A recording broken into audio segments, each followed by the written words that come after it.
choose to go to the moon in this decade and do the other things, not because they are easy, but because they are hard. Because that goal will serve to organize and measure the best of our energies and skills. Because that challenge is one that we're willing to accept, one we are unwilling to postpone, and one we intend to win.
Welcome to the report from Iron Mountain.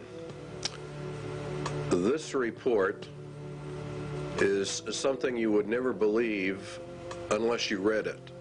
But you also have to understand the mindset of the government that requested it. And that is one of the most important features of this video. The objective was to determine accurately and realistically the nature of the problems that would confront the United States if and when a condition of permanent peace should arrive. This is one of the key elements of the report, because we are to go under the Antichrist system, an era of supposed peace. And this is what this whole program was about. If and when a condition of permanent peace should arise, that means that peace in reality equals world socialism, as we will find out as we journey through this report. And they were to draft a program for dealing with this contingency. In other words, this is a planned situation.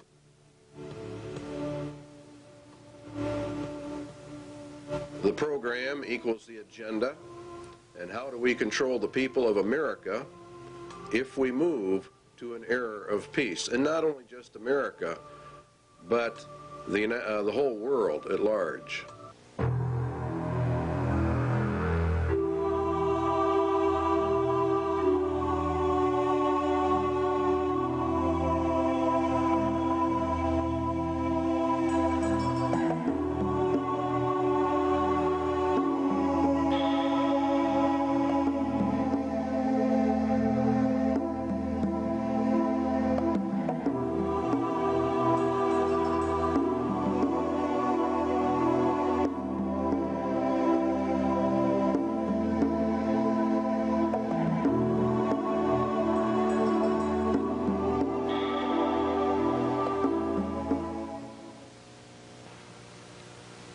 In 1961, Public Law 87-297 was passed, paving the way for the United States to be merged with the United Nations.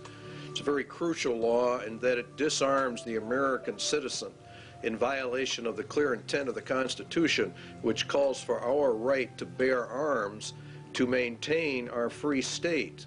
And by the calling for the disarming of all Americans, of course, we lose our free state and we are submerged actually into a slave state. The disarming was to be done by a period of gradual disarmament, and as they were disarming, the United Nations would be built up with a powerful standing army. The evidence suggests a CFR-TC Bilderberg connection, the rich men of the earth, the merchants of Babylon, the killers of the just, according to the Holy Scriptures. The report concerns itself with a globalist agenda, and the conclusions reached have been advanced by these groups. Every one of the conclusions in the Iron Mountain report have been advanced by these groups: Committee of 300, the CFR, TC Bilderbergers, Royal Institute for International Affairs, Tavistock, your Club of Rome, United Nations. It goes on and on.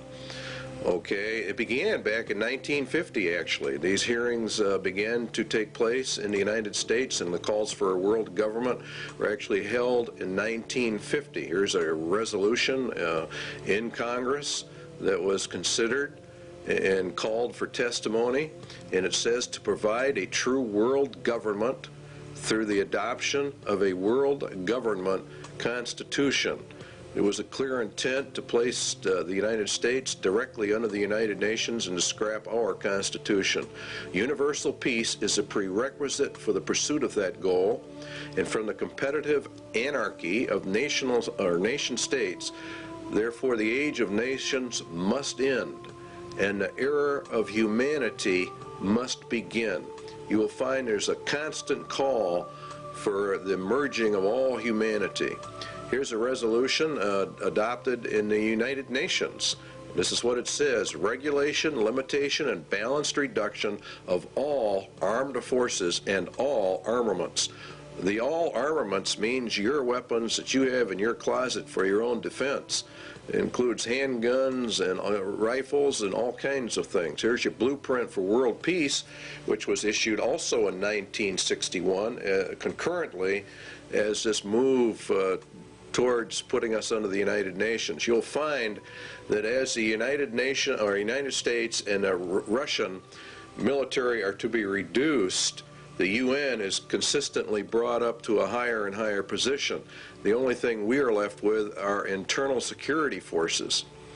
Under the Freedom from War, this is a packet issued by the federal government to go along with 87-297. This can only be achieved, the merging and disarmament, through the progressive strengthening of international institutions under the United Nations and by creating a United Nations peace force. See, they want to progressively strengthen the international institutions, all of which come under the United Nations. We are to lose our sovereignty. This can only be achieved through the progressive strengthening. By creating a United Nations peace, which really means police force, to enforce the peace. This is what Daniel said, and by peace the Antichrist shall destroy many. He shall also stand up against the Prince of Princes, but he shall be broken without hand. And it was given unto him to make war with the saints, and to overcome them, and power was given him over all kindreds, and tongues, and nations. And all that dwell upon the earth shall worship him, whose names are not written in the book of life of the Lamb, slain from the foundation of the world. All right, back to the government report. The disbanding of all national armed forces and a prohibition of their reestablishment in any form whatsoever other than those required to preserve internal order and for contributions to a United Nations peace force. They're to bring the UN up to a point where no state would have the military power to challenge the progressively strengthened U.S. peace force, and all international disputes would be settled according to the agreed principles of international conduct. That's exactly what the Bible says. It was given unto him to make war with the saints and to overcome them, and power was given him over all kindreds, tongues, and nations. No one can make war with this final world entity. And if you will study your scriptures out, you will find that the United Nations fulfills every parameter listed for the Antichrist system. And Public Law 87-297 has been updated. There are numerous updates. You will, if you go search them out, Public Law 101-216, for example, has been updated. Here's another one. I have today signed H.R. 1495, the Arms Control and Disarmament Amendment Acts of 1989. It authorizes the fiscal appropriations to get this thing underway. Now, the problem with it is the Bill of Rights in Amendment 2, the right to bear arms, a well-regulated militia being necessary for the security of a free state, the right of the people to keep and bear arms shall not be infringed. In other words, in reality, you cannot infringe that right in any way, method, or manner. The only way a people can remain free is to hold in their power the weapons necessary to secure their free state. This amendment deals with the international security of the United States from its own government. In other words, this amendment was to secure the people's freedom from their own government, from an internal government takeover. This right is not there so that you can go hunting or for the other excuses made. It is there to prevent the government of the United States from becoming a dictatorship by treason. In other words, by betrayal of the Constitution of the United States. Now, in order to merge the United States into the United Nations requires a total betrayal of the Constitution, which guarantees you a free state through the right to bear arms. You see the connection? The United Nations, the communist, illuminist, Masonic world dictatorship. And there are no freedoms, hence they have to get the guns to eliminate the free state nation guarantee in our Constitution. The Iron Mountain Report, then, is a report in reality on how to circumvent the Constitution of the United States. And in reality, it's a document of treason, of how the rich men of the earth are actually going to divert the attentions of the people away so that they can get this done. The guidelines given by the government for the Iron Mountain Report: 1, military-style objectivity; 2, avoidance of any value assumptions; and 3, the inclusion of all relevant data. And this is a very important part of this report, is the avoidance of all value assumptions. This is what makes it so absolutely cold and inhuman. It is to be amoral. It is as a computer is amoral. It deals in factual data. There is not any mercy. There's not any compassion. It doesn't deal in right or wrong, or what is good or evil. It is a report on the handling of men, women, children, and babies on the basis of herd or animal management without regard to any moral considerations whatsoever. It reduces people to objects. It reduces all humans to non-entities with no rights of self-determination, with no rights granted by the Creator, and with absolutely no rights under a Constitution. The Constitution has been effectively canceled by Iron Mountain.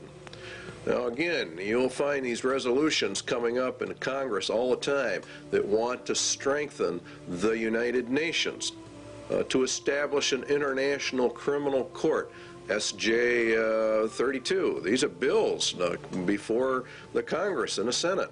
The implementation of Agenda 21 and other Earth Summit agreements, which is all United Nations. Reagan called for the World Army. Clinton has approved a UN Army. You're seeing it on TV all the time.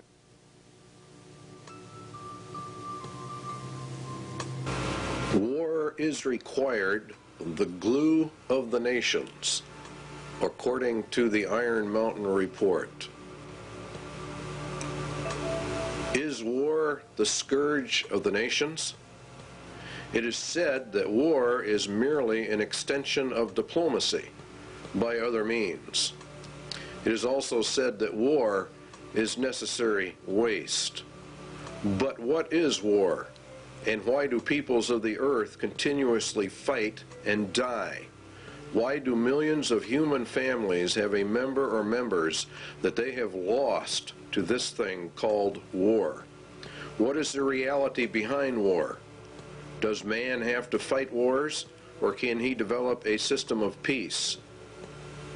And would the development of peace be worse than war itself? The Bible gives us some answers. The rest can be supplied by simple logic and deduction. James tells us that from whence come wars and fightings among you?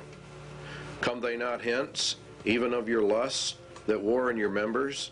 Ye lust and have not, ye kill and desire to have, and ye cannot obtain. Ye fight and war, yet ye have not, because you ask not. Ye ask and receive not, because ye ask amiss, that ye may consume it upon your lusts. The root of war, then, is lust, and lust is want, and want is greed, and the root of greed is a self-centered heart, an unregenerated human heart. This is the key we need to explain war, and the Bible gives us many clues to why warfare is, and that in reality it can never be stopped. The root of the problem lies with the human heart, and the Bible says that the human heart is so desperately wicked that none can know it. Jeremiah says, the heart is deceitful above all things, who can know it? Paul says in Romans, the carnal mind is enmity against God, for it is not subject to the laws of God, neither indeed can be. Jesus was very emphatic that out of the heart of man poured forth all kinds of evil. The problem with mankind is then his evil heart. Evil because it is self-centered, and evil because it does not contain true love. The love within that it does have is hurtful or harmful, manipulative, self-centered, and filled with its own desires, according to the Lord. obtain other clues as well from the scriptures as to the true reasons for war, and particularly in our day and age. James says, "Go to now, ye rich men, weep and howl for the miseries that shall come upon you. Your riches are corrupted, and your garments are moth-eaten. Your gold and your silver is cankered. The rust of them shall be a witness against you, and shall eat your flesh as it were fire. Ye have heaped together treasure for the last days. Ye have killed and condemned the just." Now let's run a little logic. Lust is the center of war, lust is greed, and greed is from evil, self-centered hearts. The Bible also says that the love of money is the root of all evil, or the height of all greeds. Lust then is greed, and the ultimate greed is an insane love of money, which brings with it power, which brings with it control over mankind. Thus the rich men of the earth are indeed in total control over money, and they have developed a system of economic controls well laid out in the scriptures. If the rich men of the earth gain control over the planet via their Babylonian economic system, then they are the ones who are only powerful enough and rich enough to wage war, and they are the only ones who can develop the war machines that you are looking at on your television screen. They are the ones who can develop the weapons necessary for modern warfare. Iron Mountain agrees. The very title confirms the Bible. The title says that it is a report on the desirability and feasibility for peace. It was ordered by the rich men of the earth. Therefore, they themselves must be the ones waging the wars, and now they have elected not to wage wars, but have elected to do something else, because warfare is drawing to a close. It will have soon served its purpose. In other words, it is a deliberate effort to bring in another system, for the first system of war has almost accomplished the goals originally intended. Albert Pike was purported to have written a letter in which he outlines 3 world wars. Each had a specific purpose, and each had a goal. The last war, World War III, was to be fought to bring in an era of peace under Lucifer. It was to be fought predominantly between the United States and the Soviet Union, and it would come in an era of seeming peace when it seemed like everything was fine, everything was great. The Bible says that the Antichrist is a man of peace. He rides a white horse and has no war machine. There are no arrows in his bow. He is to usher in a period of peace after great wars. Iron Mountain is about this era of peace. Iron Mountain is a report to aid Antichrist in his rise to power. It is in reality a report from hell.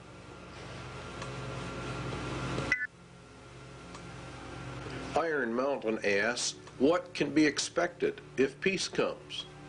What should we be prepared to do about it?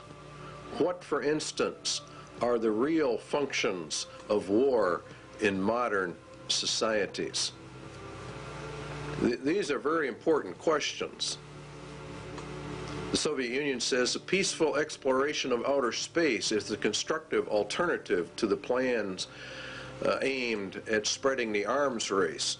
In other words, we are always going to find that the opposite of war is peace, which of course it is in reality. But what Iron Mountain is getting at is, what are the real functions of warfare, the invisible functions of warfare?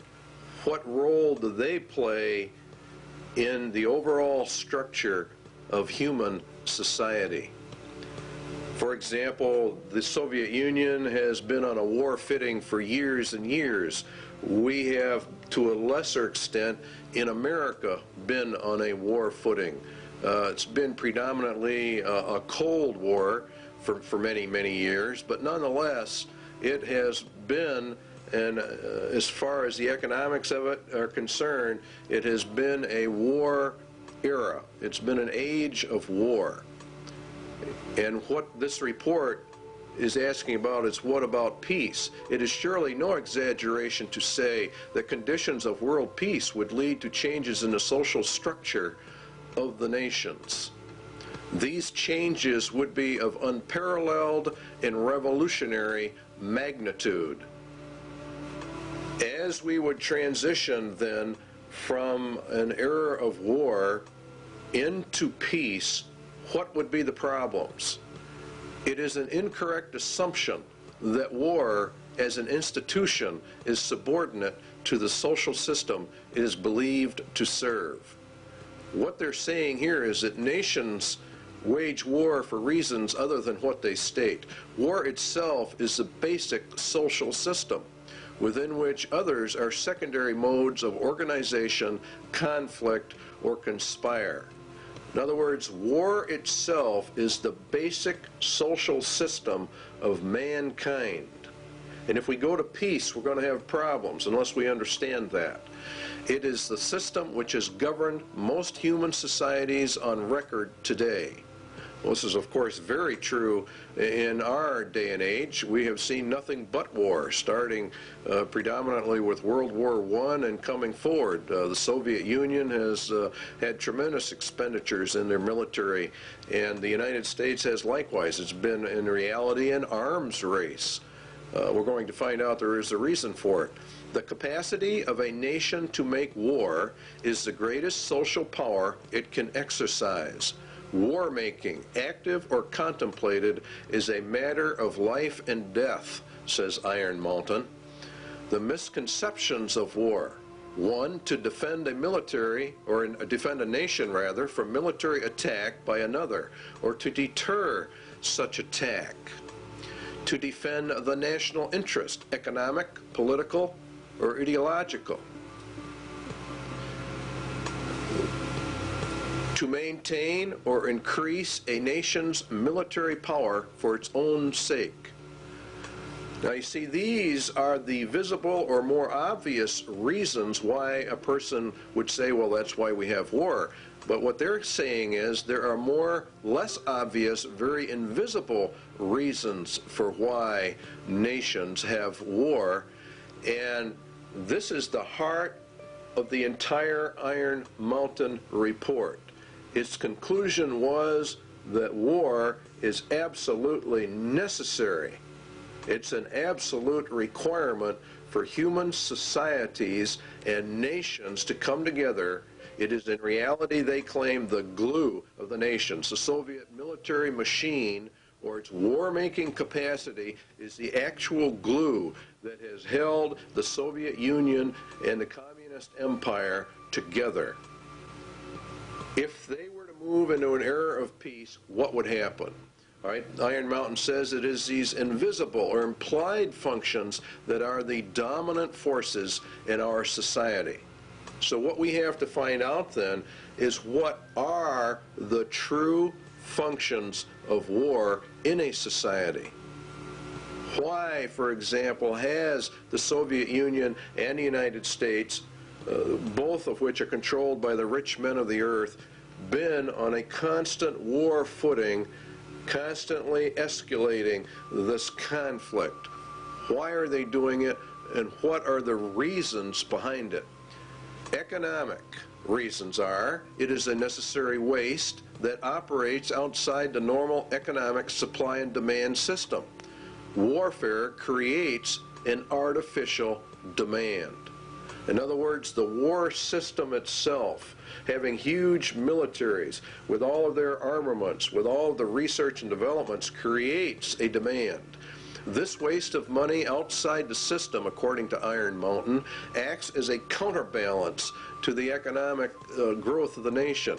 It is progressive for research and development of weapon systems, and it spurs technological advances which spin off and help society at large. Defense spending per se might be countenanced on economic grounds alone as a stimulator of the national metabolism. In other words, war itself, for economic purposes, is a tremendous growth factor.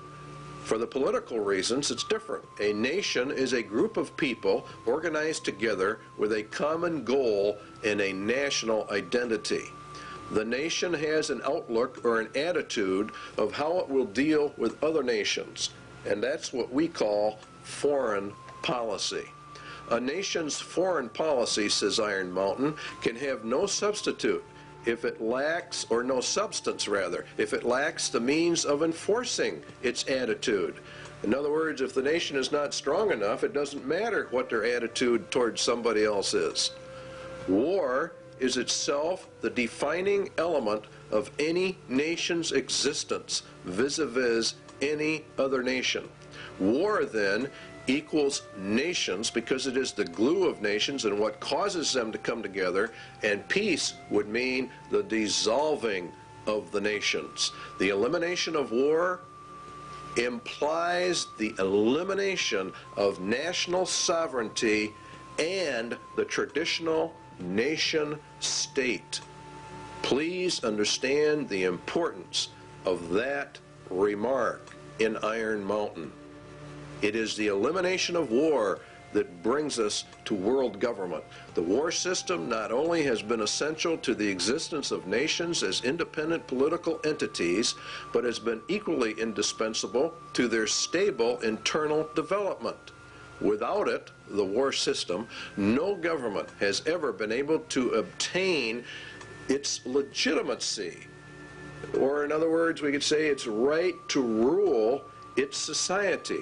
War is the basis of that claim to rule, and it is therefore the glue that holds a nation together, according to Iron Mountain. The possibility of war provides a sense of external necessity without which no government can remain in power. The organization of a society for the possibility of war is its principal political stabilizer. All right? In other words, for the Soviet Union, they said that the American people were the enemy. And that gave them the glue which held the Soviet Empire together, which rallied the people to make such sacrifices so that we could build up this huge war machine. The basic authority of the modern state over its people resides in its war powers. Now that's another very important statement. Therefore, a substitute for the war system must be found in order to control the people and provide stability and legitimacy of government if we go into an era of peace.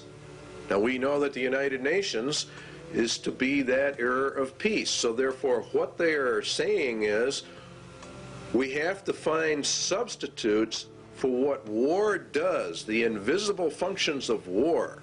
We have to find a substitute for that if we are going to go to peace. Obviously, if the war machine is discarded, new political machinery would be needed at once.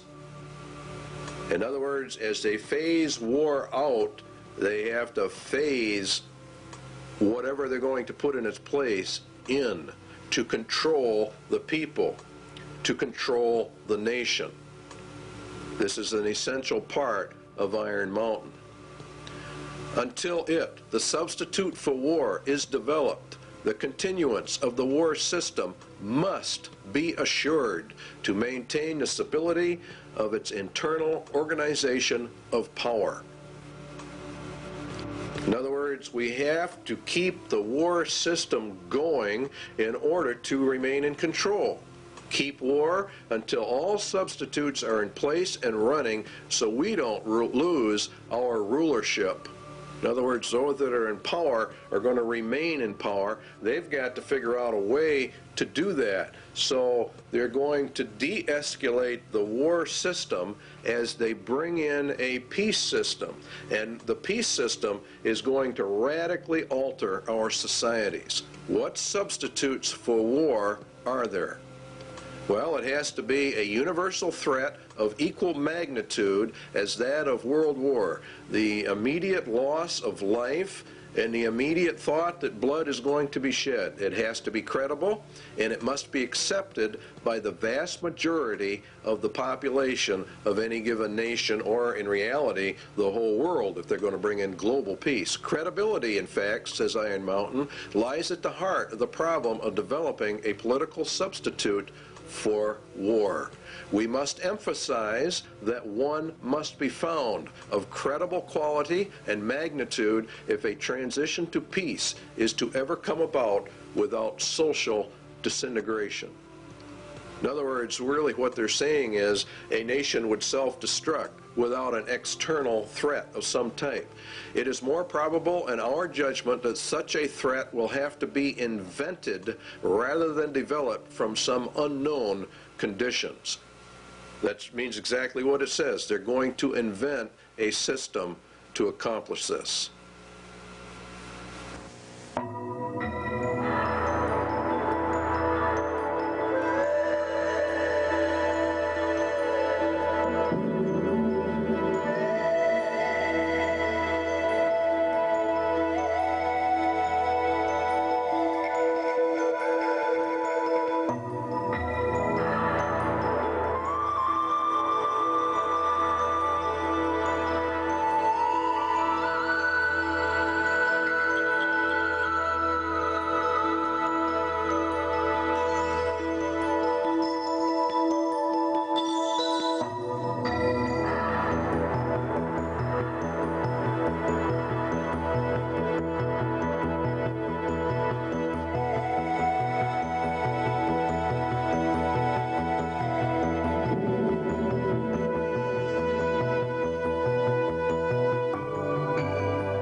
An effective political substitute for war would require alternate enemies.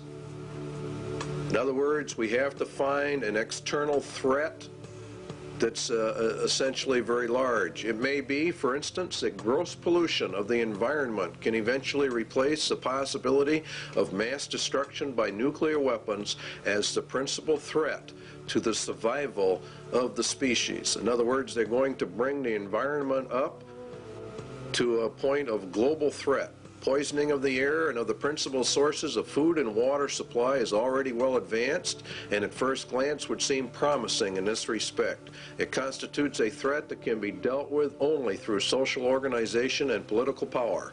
But from present indications, it will be a generation to a generation and a half before environmental pollution will be sufficiently menacing on a global scale to offer a solution as a substitute for war. In other words, we replace the war threat with an environmental threat. Now you know why the environment is on the TVs and the media constantly. A generation is about 30 years, so it'd be about 1991 that this would be brought up to a global scale. It is true that the rate of pollution could be increased selectively for this purpose. In other words, what they're going, you could selectively find areas where you could deliberately increase the pollution to get this threat in motion a little quicker. It is true that the rate of pollution could be increased selectively. In fact, the mere modification of existing programs for the deterrence of pollution could speed up the process enough to make the threat credible much sooner. In other words, let's have the governments drag their feet on pollution controls or the enforcement of pollution controls. And around the world, that's exactly what we have seen, a matter of foot dragging on the areas. One would then perhaps get the concept that this was all deliberate. Allow pollution to deliberately get worse until it can be manipulated by the controlled media into a world crisis. A global crisis has to be developed. Al Gore, Vice President, very timely book. Perhaps coincidentally, he wrote the book called Earth in the Balance, Ecology and the Human Spirit. It's a modern version of Iron Mountain in the ecological field. And in reality, it's quite an interesting book. You should go out and buy a copy of it. The world government organizations are pushing this. Climate crisis, Emergency Earth Rescue Administration. The people of the earth have a new common enemy, which requires an emergency worldwide campaign. You see, and we have to abandon our armaments to join in a common cause for survival. What did Iron Mountain say? It had to be a threat to the survival of the species.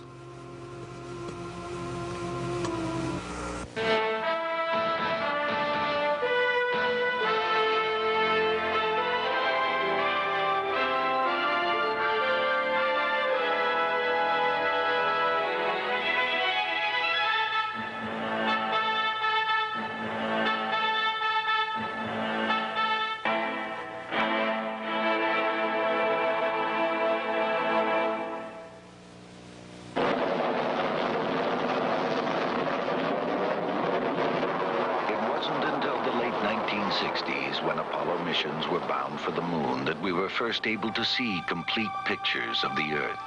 Environmentalists began to look at our planet as a single fragile ecosystem. Now we are intensely studying the thin halo of atmosphere that surrounds and protects Earth. It recycles the air we breathe, regulates climate, and acts as a protective barrier, filtering out much of the sun's harmful radiation. Last year, an international group of scientists proved that ozone, the key element in this filtering process, is being lost at an alarming rate over the South Pole. In fact, a sizable hole develops over this area each winter. Without ozone, the sun's harmful radiation will destroy life on Earth. A group of man-made compounds called chlorofluorocarbons, or CFCs, used as refrigerants, cleaning solvents, and in some plastic foams, are to blame for this environmental problem. They eventually make their way into the atmosphere and destroy ozone. According to Dr. Brian Toon of NASA's Ames Research Center, it is a global-scale environmental problem. This really marks the first time in the history of environmental science where human beings on one side of the planet have done something to the planet that has significantly affected it globally and on the far side of the planet from where the original pollution took place. Using the beautiful seaport town of Stavanger, Norway as a base of operations, an international team of scientists assembled this year in an emergency effort to make a detailed study of the North Pole. Most of the work was performed aboard two NASA aircraft.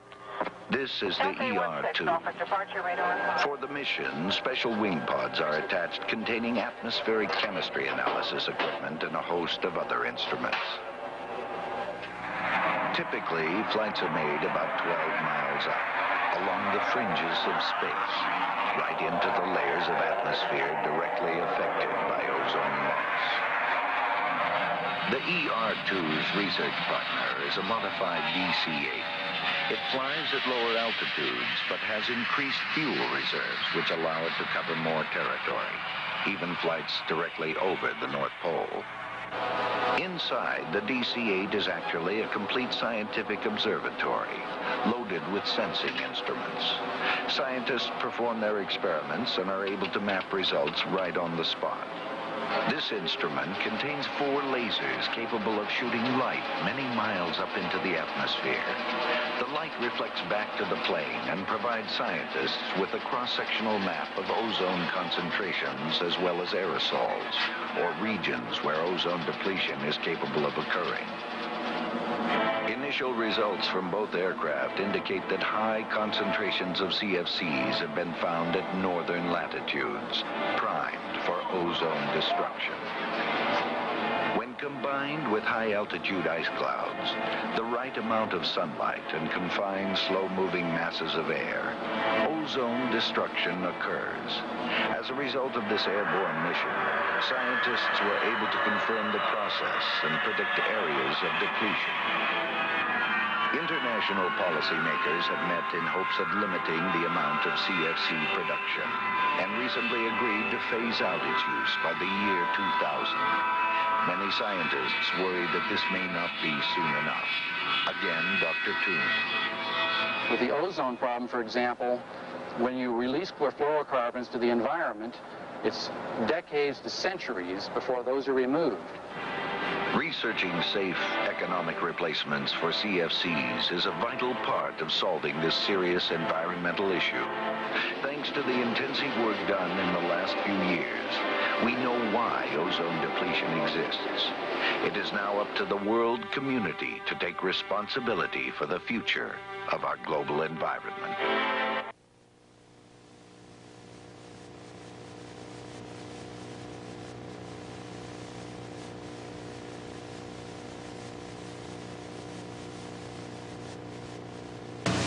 Landsat satellites continue to orbit the Earth 14 times a day. From their 570-mile-high vantage point, they return images like these taken over rich California farmlands. Telltale red images indicate vigorous vegetation growth. The state of California is using Landsat imagery to inventory and map its irrigated cropland. Ecology, the balance of nature, is important to all life. One of the tools we can use to monitor this balance of nature on Earth is the satellite.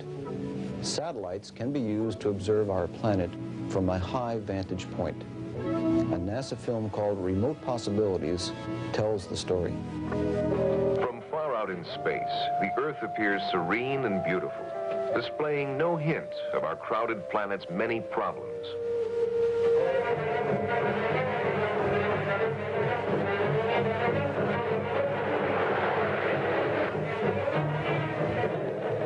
As we have used and changed our planet, we have become aware that in many ways we are exhausting it. Exhausting our food supplies, our sources of energy,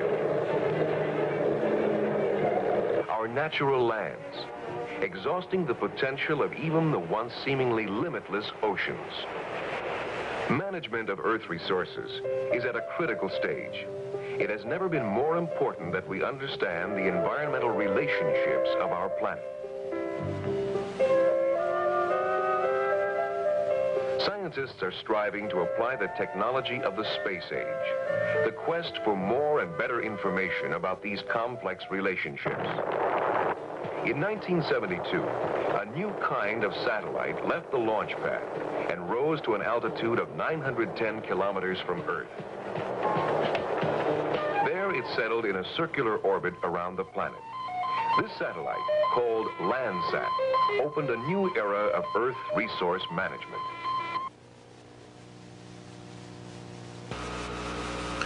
One substitute for war has then been found. The Iron Mountain agenda is being carried out. The objectives of the EcoScan? Well, the UN will end up with control over all the land, and ownership of the land will be held by the rich men.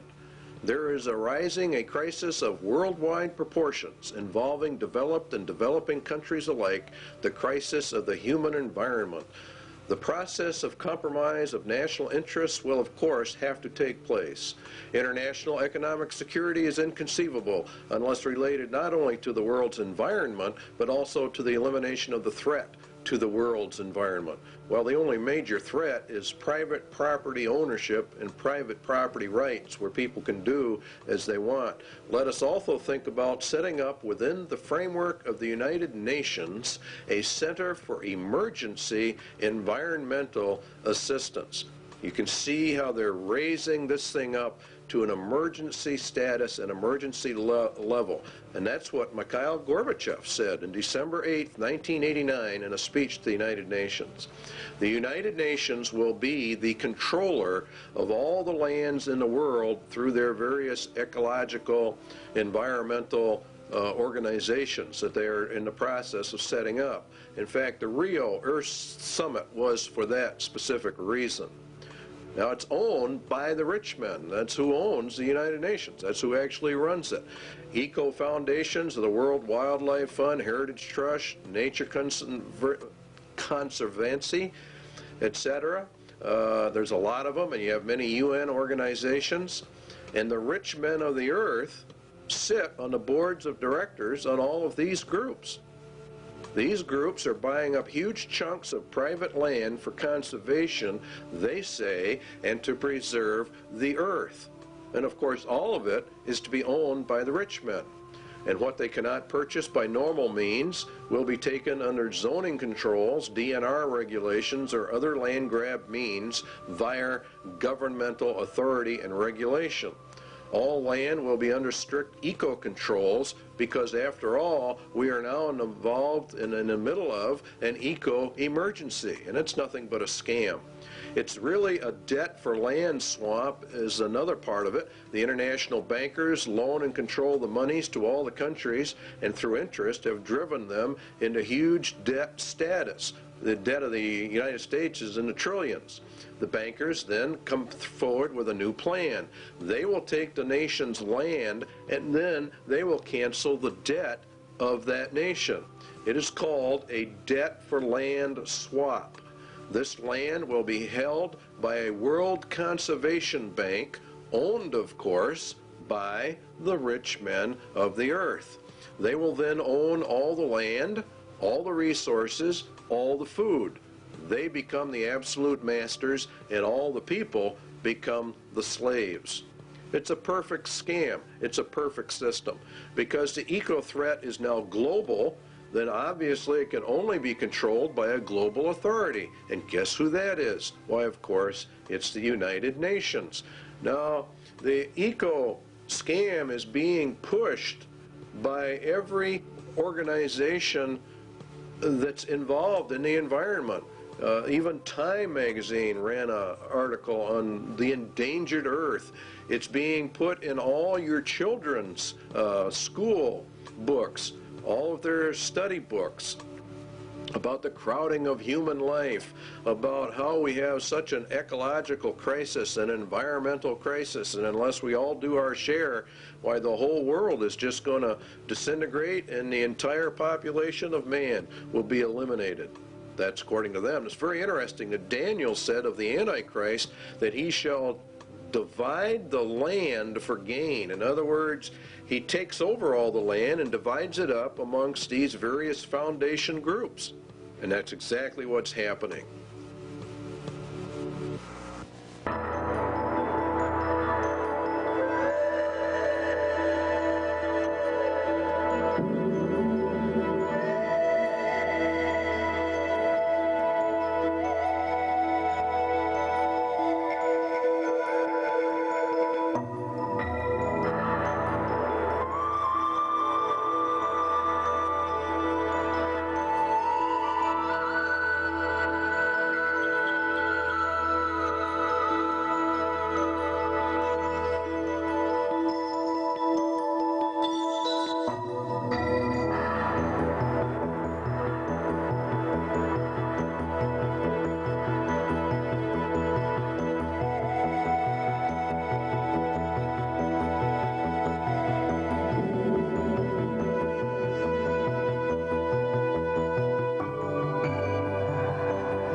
It has been hotly argued that such a menace would offer the last best hope for peace by uniting mankind against the danger of destruction by creatures from other planets or from outer space. Experiments have been proposed to test the credibility of an out-of-the-world invasion threat. It is possible that a few of the more difficult to explain flying saucer incidents are of this nature. The thrust of the second threat is to unite mankind against a common enemy. The escalation of the UFO mystery requires careful media control. The threat must also dovetail into the agenda for a one-world government. Everything that Iron Mountain proposes in all of their substitutes will lead into a one-world government. And that is the whole nature of it. There has been a tremendous amount of interest in UFO activity. Many, many books have been written about it. The average Christian, I believe, probably poo-poos the whole subject, but we believe here at CIA they're making a tragic mistake when they do that, because the Bible does mention some things that would tend to imply very strongly that UFOs are in fact real and will be a latter-day occurrence, just before the end and just before the return of Jesus Christ. As you can see, here's a book for Christians, UFO End Time Delusion. It is part of the grand delusion that God is going to cast down upon man for their rejection of Jesus Christ in the end. There have been many books written about the government's cover-up of the UFO experience, and that the United States government knows exactly what is going on, and we would agree with that from the viewpoint of the scriptures, that the people of the world, the governments of the world, the highest levels of the powers that be, know exactly what's going on when it comes to the UFO mystery. They do because their mind is controlled by Satan, and he is the author of all of this. It's part of the grand delusion in the end. And there was war in heaven. Michael and his angels fought against the dragon, and the dragon fought and his angels, and prevailed not. Neither was their place found any more in heaven. And the great dragon was cast out, that old serpent called the devil and Satan, which deceived the whole world. He was cast out into the earth, and his angels were cast out with him. Now Satan was cast down to earth, and we were to observe it from here. It would appear as though he came down from heaven. For as the days of Noah were before the flood, they were eating and drinking, marrying and giving in marriage, until the day that Noah entered the ark. Now Jesus said, so shall it also be. And the days of Noah were quite a few. He lived 950 years before and after the flood. He was there when men began to multiply on the face of the earth, and daughters were born unto them. And the sons of God saw the daughters of men that they were fair. Now, the book of Enoch gives us some information about that. It happened after the sons of men had multiplied in those days, that the daughters were born to them, elegant and beautiful. And when the angels, the sons of heaven, came down, you see, they took wives, each choosing for himself, whom they began to approach and with whom they cohabitated, and teaching them sorcery and incantations. The whole situation is one where these were literal fallen angels that came down and mated with the daughters of men, and they produced a race of giants, according to the book of Enoch. And many ancient writings give this interpretation to the sons of God mystery of Genesis 6. And what is interesting is that they said they would return. Now the Spirit speaketh expressly that in the latter times some shall depart from the faith, giving heed to seducing spirits and the doctrines of demons. Now the word seducing comes from the word planos, which, if you do a word study, comes all the way back to where we get our word planet. Could it be that the interpretation is, in the latter times, some shall depart from the faith, giving heed to impostors from other planets? That would be the most literal translation, and that is also exactly what is happening. These impostors are actually demons pretending to be from outer space. It is part of the grand delusion.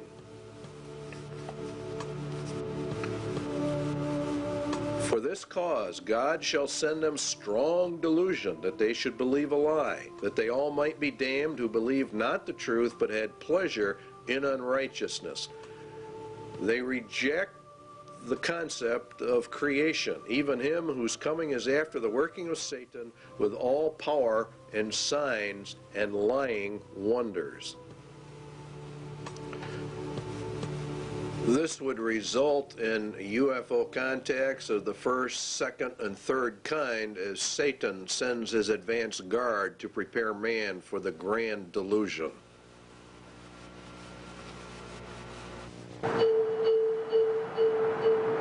On the surface of an average planet, circling an ordinary yellow star, an advanced intelligence searches the skies for evidence of life.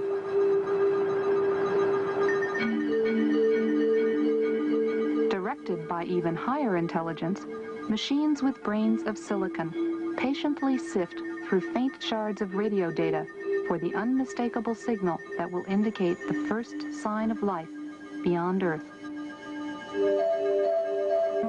Now plans for the most sophisticated SETI search ever focus on the Goldstone Deep Space Communication Complex in California's Mojave Desert. It is the site of tests for a possible future NASA project, one not yet funded. The full-scale NASA system, when operational in the next decade, would be billions of times more powerful than the sum of all previous searches. For Carl Sagan, a proponent of SETI for many years, this technical progress has made the present unique. For the first time, we're mustering substantial, sophisticated, serious scientific searches for extraterrestrial intelligence. There's never been a time like that before. So there is some chance that in the next few decades we will get a signal from some spectacularly distant, spectacularly exotic civilization, and everything on Earth will, as a consequence, change. That is possible.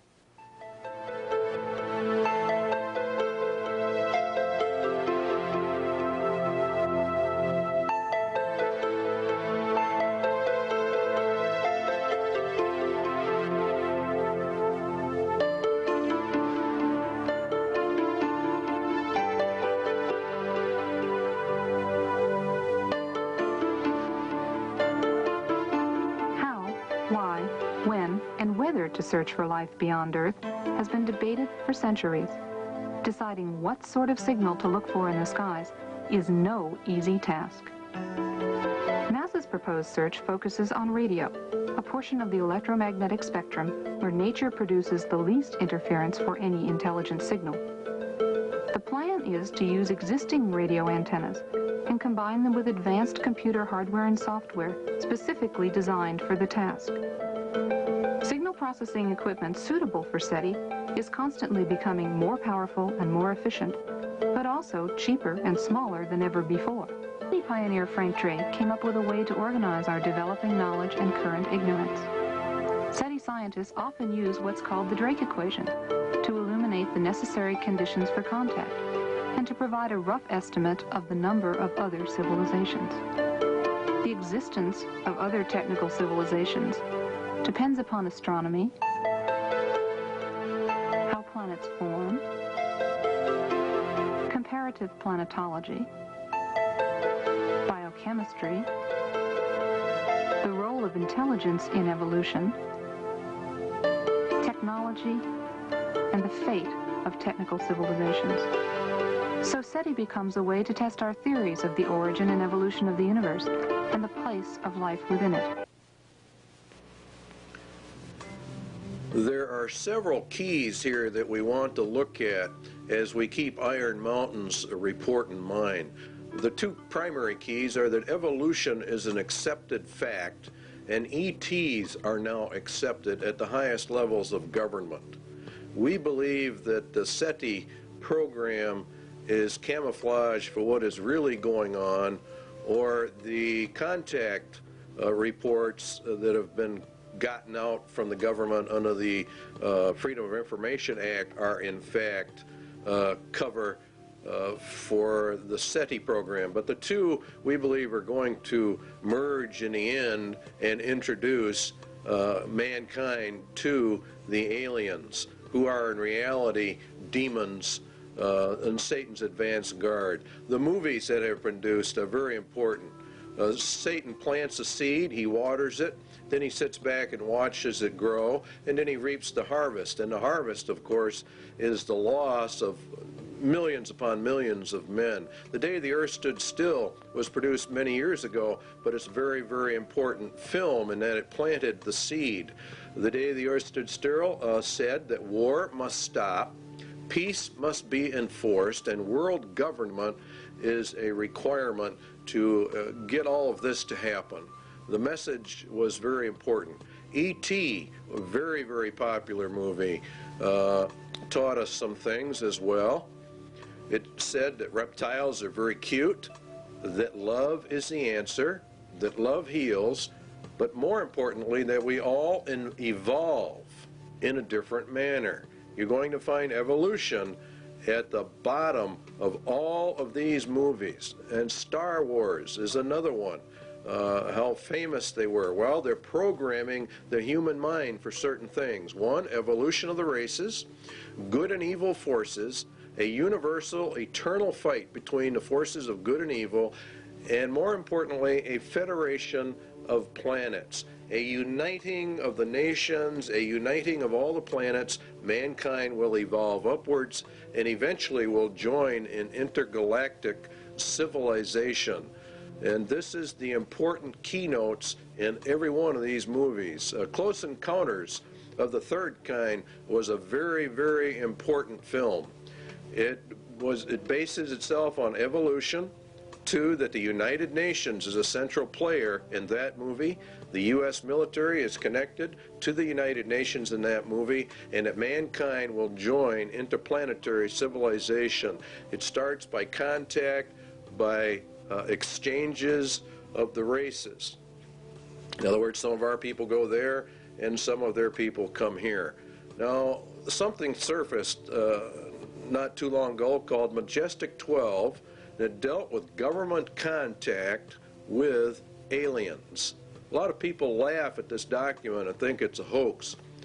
Our research against the Bible would say that it is not a hoax, that this actually is legitimate and that contact has been made. Operation Majestic 12 is a top-secret research and development intelligence operation established by special classified executive order of President Truman. Now, this took place back some years ago. Very interesting, however, what Majestic 12 sets up. A rancher reported that a UFO had crashed in a remote region of New Mexico. Now, you might have even seen this replayed on Unsolved Mysteries. They ran a series on this. A secret operation was begun to assure recovery of the wreckage of this object. Aerial reconnaissance discovered that 4 small human-like beings had ejected from the craft. All 4 were dead. News reporters were given the effective story that the object had been a weather balloon. They are discounting the UFOs to the public while they gather the evidence secretly. The biological and evolutionary, there's your key, processes responsible for their development has apparently been quite different from those in Homo sapiens. Evolution is then a proven fact insofar as the government is concerned. They have accepted evolution as an established fact. The aliens then did not evolve as we did. This is the very basis of the grand delusion. It's creation versus evolution. Evolution is essential for the grand delusion because men reject the creation of the world and people by Jesus Christ. So it's very important you understand that evolution is the keynote. The ultimate intentions of these visitors is completely unknown, the report said. But if you read the Bible, you will know they are demons, and you will know they are the advanced guard of Satan, and that they are setting up the world for its final ruin and taking of people into eternal hell. UFOs are real. There's no question about that they are real. The only question is what are they? And if you take the evidence of the scriptures, definitely we believe here at least that they are the sons of God returning just exactly as they said they would, in all the occultic literature talks about this. Now there is an area out west called Area 51, Groom Lake. There's also Tonopah. There are several areas from which Project Red Light was developed. It's a top secret testing program for alien technology for defense purposes. This is very interesting that a lot of this stuff is being leaked right at this moment as we get into this. A congressman said, "I have no comment as to what is going on in Area 51. That was Congressman Harry Reid, and he went out there to visit the area because the Air Force had made a land grab, and he went out there on behalf of his constituents to find out why. It is said that President Eisenhower signed a treaty with actual aliens in 1957. The swap was they could take our people for experimentation, and we would get technology in exchange. In other words, the aliens come to Earth, we take their technology to build our defense mechanisms. Now, a lot of people think this is ridiculous, but if you read what it says about Babylon the Great, the nation, it gets all of its technology from Satan. Satan is the one that gives them the power. And this is why the United Nations is being brought up. And this is why the United States is so deeply involved. In exchange for technology, the U.S. government agreed to allow the aliens to abduct humans for experiments. And this accounts for the large number of abductions reported all over America. This is part of the grand delusion, which has evolution at the root of it. Now you have actually two options. All of the leaks of this type of information are disinformation, or it is real, and the aliens really are here. The Bible evidence would be that it is real, the aliens are here, and that they are the advanced guard for Satan. He's programming the human race for this delusion, and it's based upon evolution. The sons of God of Genesis 6 have returned, as they said they would in occult writings. And Jesus said, as it was in the days of Noah, so would it be again. And that's when the sons of God came down. So therefore, the agenda of Iron Mountain for external threat number 2 has been and is being carried out. Scientists are even going to the UN now to find out how are we going to answer these aliens from our SETI contacts at NASA.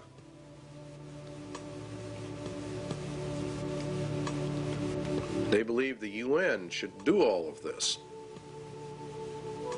And so you see it elevates the United Nations to power. And this is very important because part of the Iron Mountain agenda.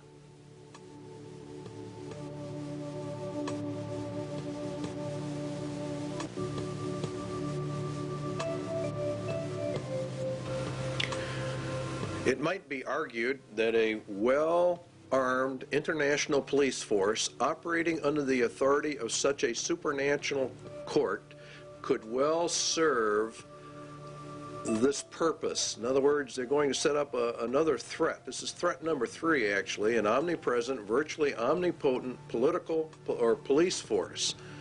It's an international police force. Because remember, if we go into peace, we have to dissolve the nations, because war is the reason we have nations.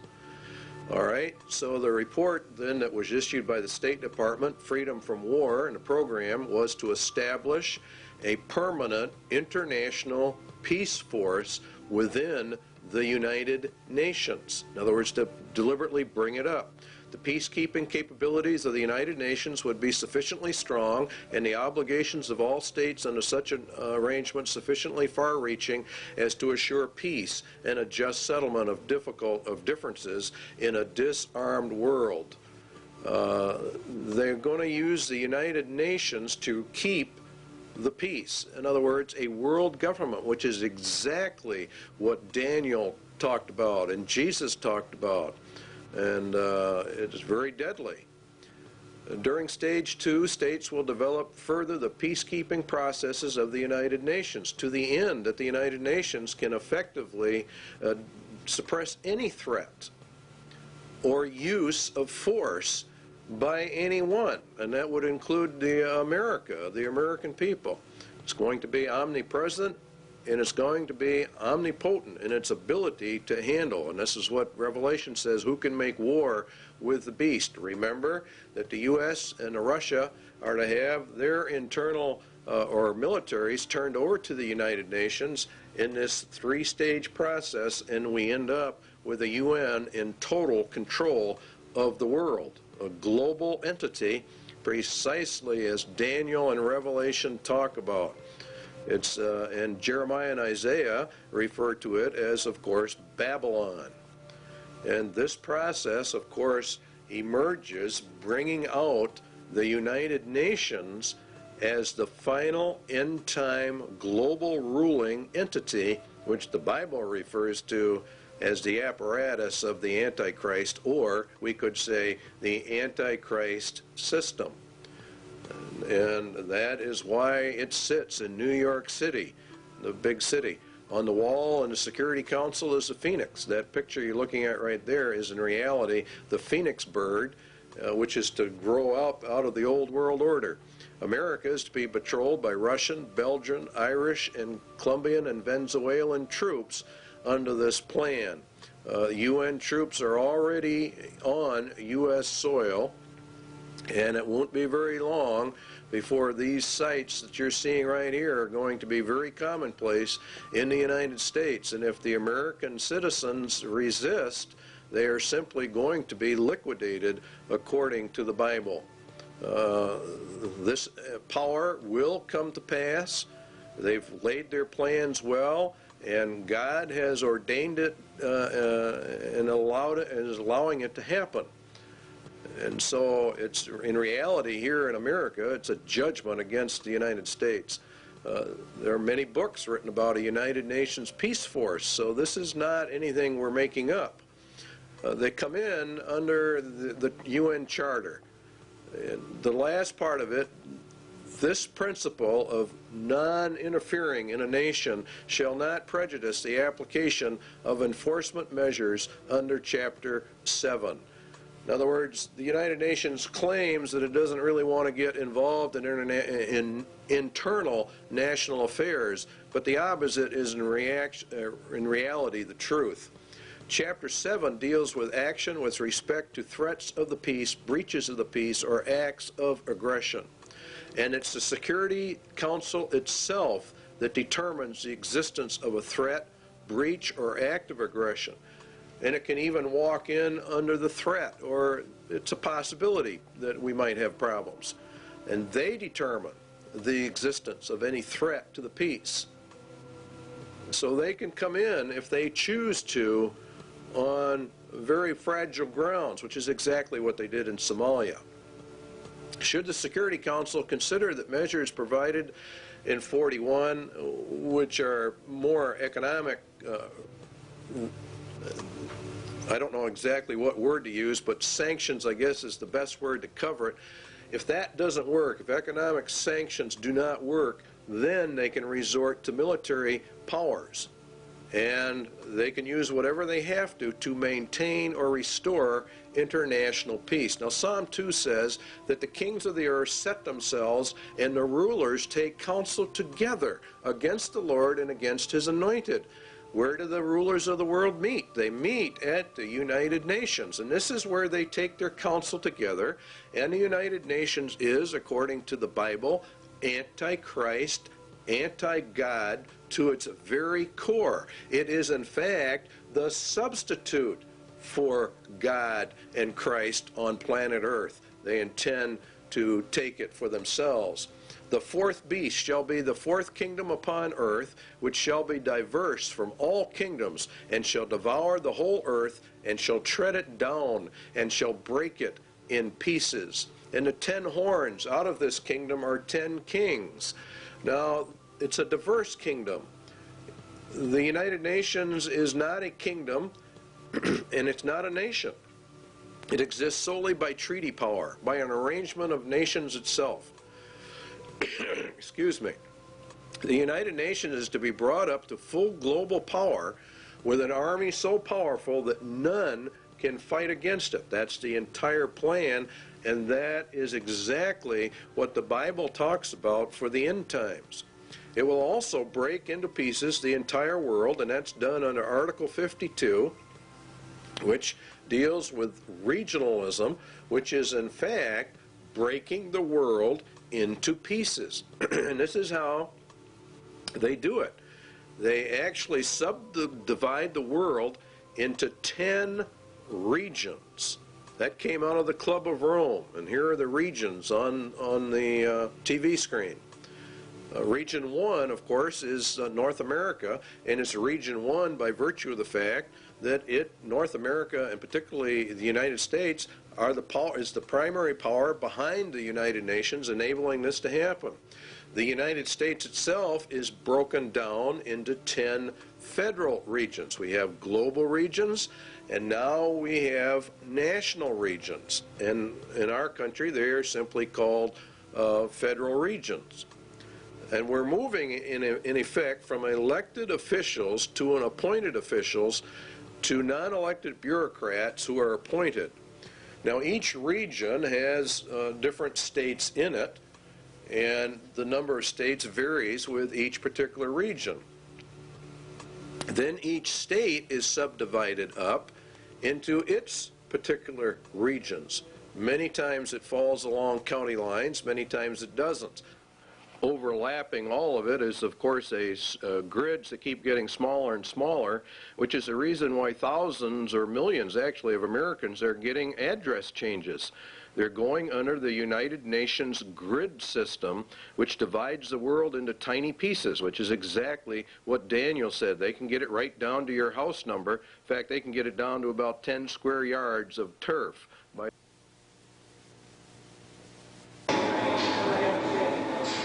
Recently, NASA's Landsat 4 satellite, shown here just before its trip into space, was launched from the Western Test Range by a Delta rocket. This Landsat is the fourth in a series of NASA spacecraft designed to continuously collect accurate information on Earth's resources. More than 100 nations will make use of the information gathered by Landsat 4 in land use planning, mineral exploration, and agriculture. Landsat project scientist Dr. Vincent Solomonson described a new instrument on the satellite called the thematic mapper. In urban planning, the thematic mapper will be very effective.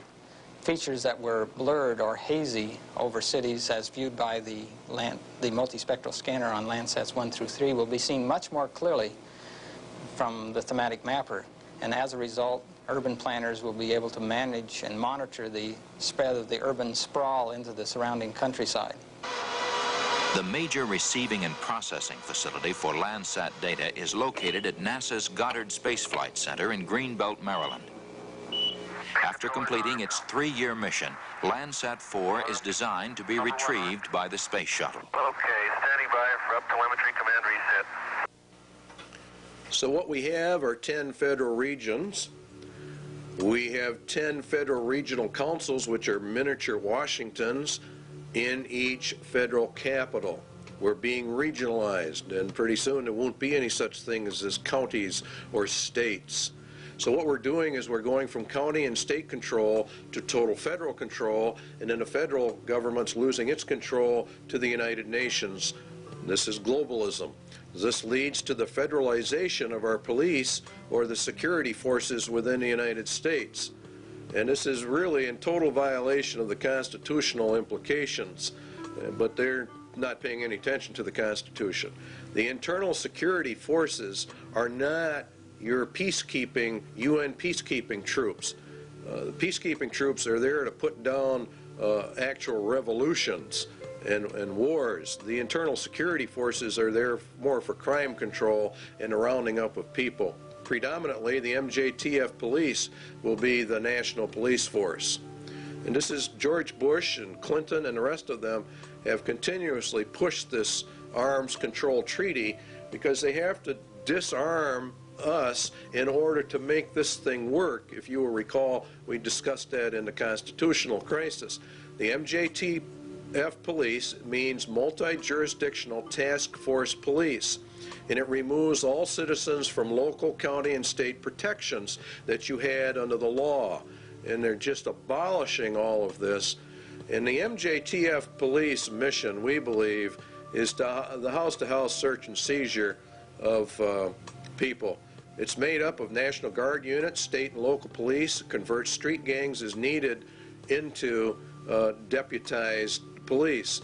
House-to-house search and seizure, separation and categorization of men, women, and children as prisoners in large areas. Now you have to understand that in order to liquidate the millions of people that Jesus Christ says are going to be liquidated, they have to plan this out long before it happens. 1965, they started the Office of Law Enforcement Assistance. Then came in 1968 the Omnibus Crime Control Act, which converted the OLEA to the Law Enforcement Assistance Administration. They called, in turn, in 1971 for a regionalized police force. In 1971, an advisory commission on intergovernmental relations issued a pamphlet called M67, which called for a special multi-county and interstate police force. In other words, the merging of all police forces into one federal group. The LEAA in 1973 made calls for the elimination by merger of small police forces. This is exactly what Germany did under Hitler. All dictatorships have two common characteristics: general confiscation of guns in order to prevent internal rebellion, and the establishment of a national police force to enforce the edicts of the dictator. We are following Nazi Germany almost to the exact letter. Carter issued an executive order 12-148, and he established a federal emergency management agency known as FEMA.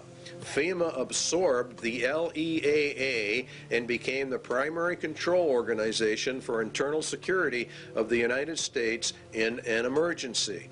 They're gearing this thing towards an emergency. That emergency is going to be World War III, and it ushers in this whole system. FEMA has many interesting programs: Rex 82 Bravo, Rex 84 Alpha, Helix 2, Rex Alpha, Night Train, Cable Splicer, Garden Plot. These are all martial law training exercises. The plan is to bring America under martial law. We believe they know the American people would never accept this system except an external emergency were given. The UN system, remember, is a martial law military system. Under the executive orders of FEMA, mandatory registration of all people, including babies and children in the United States, at the United States Post Office. They have boxes in them. We already know about it. They're marked for emergency use only. The primary one here to look at is 11,000, seizure of all civilians and work brigades, which is in reality slavery, and includes the rights to split up families as well. In essence, what will happen in America is going to be worse than the communist revolution in Russia. This plan provides the basis for the deployment and employment of military resources, including National Guard personnel, for civilian disturbances. So Iron Mountain external threat number 3 has been and is now being implemented. An omnipotent police force. Next on the list is the space program as an economic substitute for war.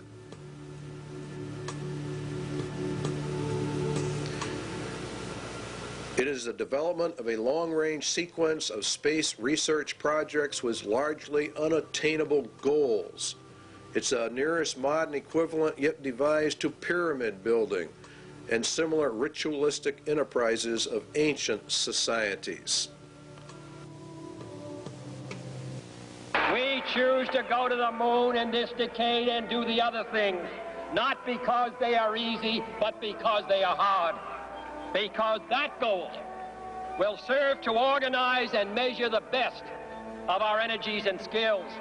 Because that challenge is one that we're willing to accept, one we are unwilling to postpone, and one we intend to win, and the others too.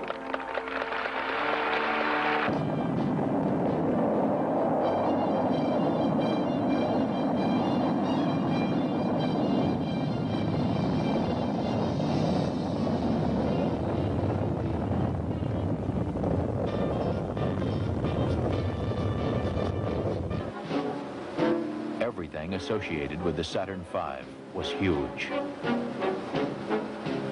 The rocket itself, the building where it was assembled, and the crawler transporter that carried it to the launch pad. The fully loaded Apollo Saturn V was 363 feet tall. Its main engines alone generated 160 million horsepower, and its fuel pumps pushed fuel to the engines with the force of 30 diesel locomotives. As Saturn V lifted off Launch Complex 39 for the first time, it weighed more than 2,800 tons.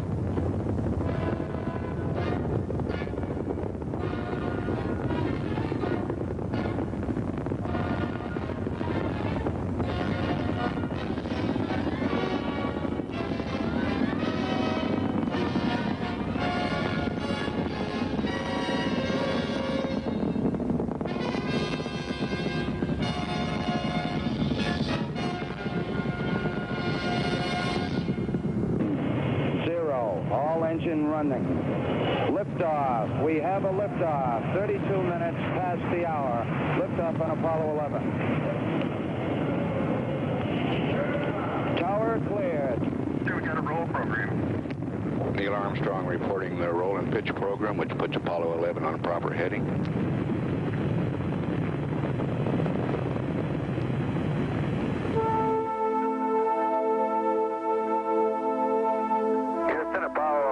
Calling you on the high gain. How do you read, over? Roger, loud and clear on the high gain. Eagle, you're looking great. Coming up 9 minutes. We're now in the approach phase. Everything looking good. Altitude 4,200. Houston, you're a go for landing, over. 40 feet down, 2.5. Picking up some dust. 30 feet, 2.5 down. Straight shadow. 4 forward. 4 forward, drift into the right a little. 20, down a half. 30 seconds forward, just. Right.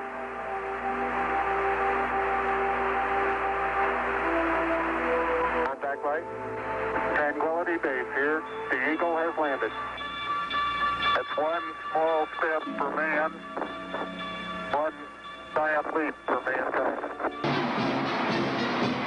Across the country and around the world, the Apollo 11 crew were welcomed back as heroes.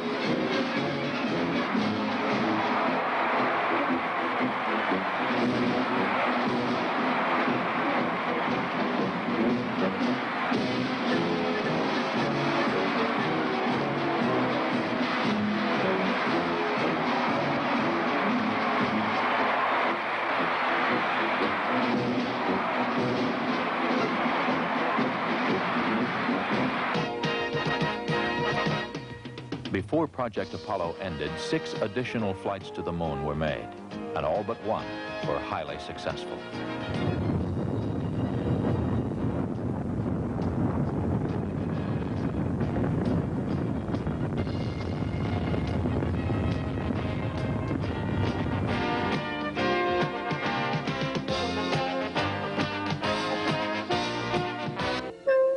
Then ASTP, Apollo-Soyuz Test Project, a joint endeavor between the Soviet Union and the United States. the mission called for a mutual docking and crew exchange to develop the necessary equipment for international space rescues.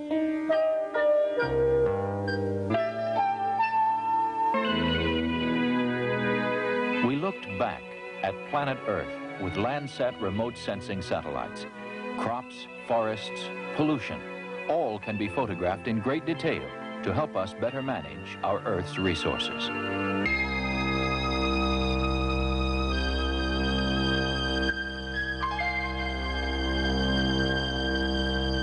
As of now, 2/3 of the planets in our solar system have been explored, and by the end of this decade, we will have explored most of the rest, including Uranus and Neptune. Space Shuttle 5, the first operational flight. 2 commercial communications satellites were hauled into orbit, one for satellite business systems and one for Telesat of Canada. Their deployment was a complete success. Have you got it? You don't have it, obviously. I got it. Space Shuttle 6 was the second operational mission and Flight 1 for Challenger, this country's newest spacecraft. After launching a 5,000-pound tracking and data relay satellite from the payload bay, mission specialist astronauts Story Musgrave and Donald Peterson became the first Americans in 9 years to walk in space. Practice needed for satellite repair work. Due for my massive article. Historically, the space program has proceeded in a building block fashion. And toward that end, NASA has begun looking at the next logical step, a possible future space station, a permanent presence in space. The station would serve as a scientific and technological laboratory, as well as an operations base from which satellites could be serviced and large structures assembled.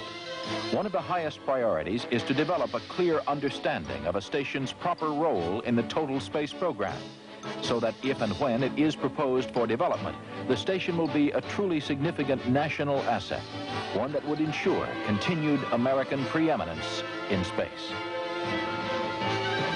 The space program in general and the shuttle program in particular have gone a long way to help our country recapture its spirit of vitality and confidence. The pioneer spirit still flourishes in America. In the future, as in the past, our freedom, independence, and national well-being will be tied to new achievements, new discoveries, and pushing back new frontiers. We must look aggressively to the future by demonstrating the potential of the shuttle and establishing a more permanent presence in space.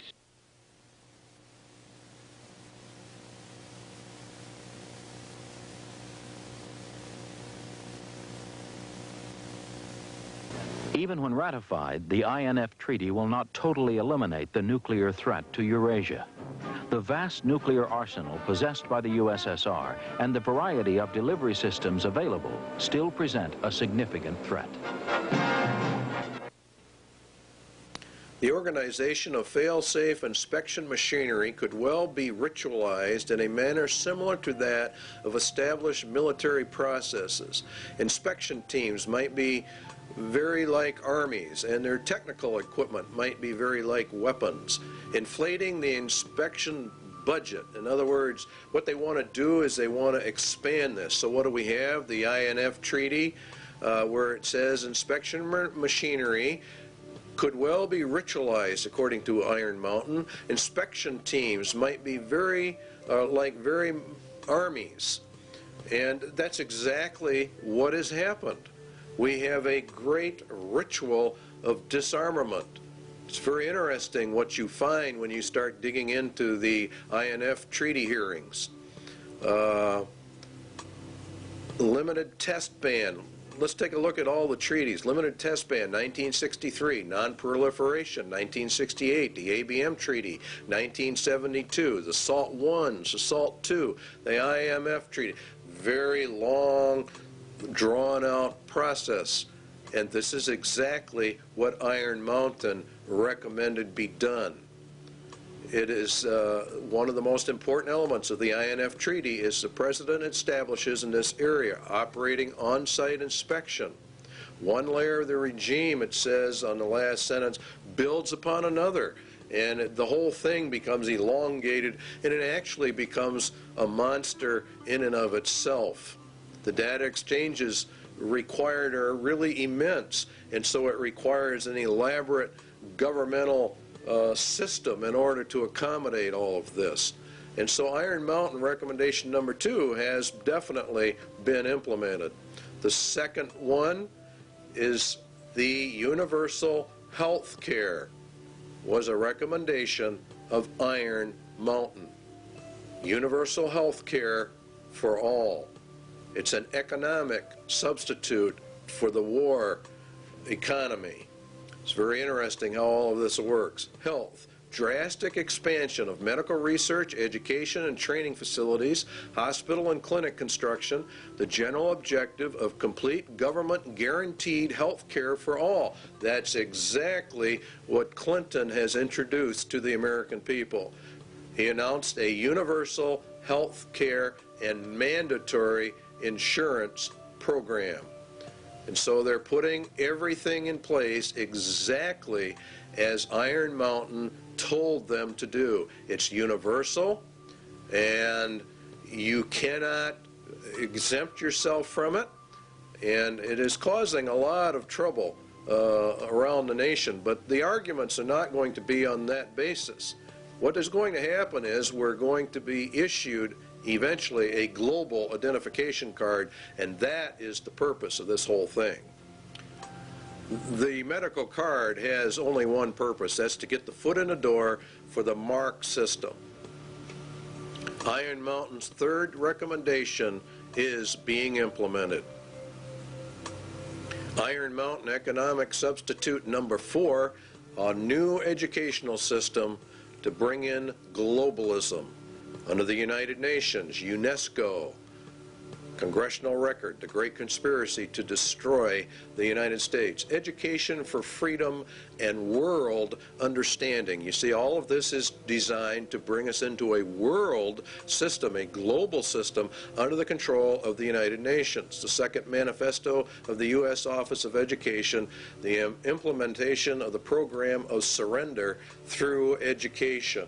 In other words, they destroy Americans' national pride and put us under the United Nations. And the NEA is leading in this. They even say it themselves, teaching about globalism and the world system. They say enduring peace cannot be attained until the nation states surrender to a world organization. This was found out during the Reese Committee hearings in Congress.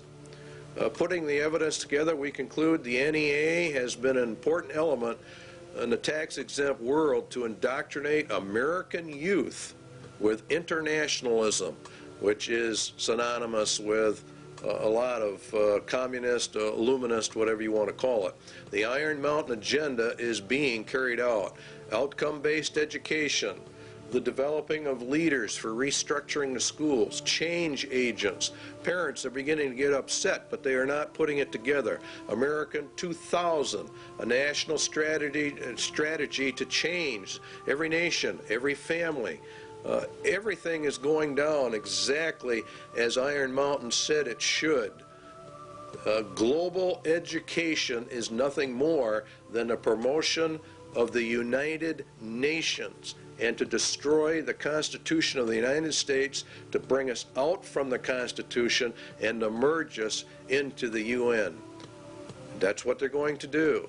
To improve learning and teaching by providing a national framework for educational reform, to promote research, consensus building, and systematic changes needed to ensure, you see, everything has to be changed.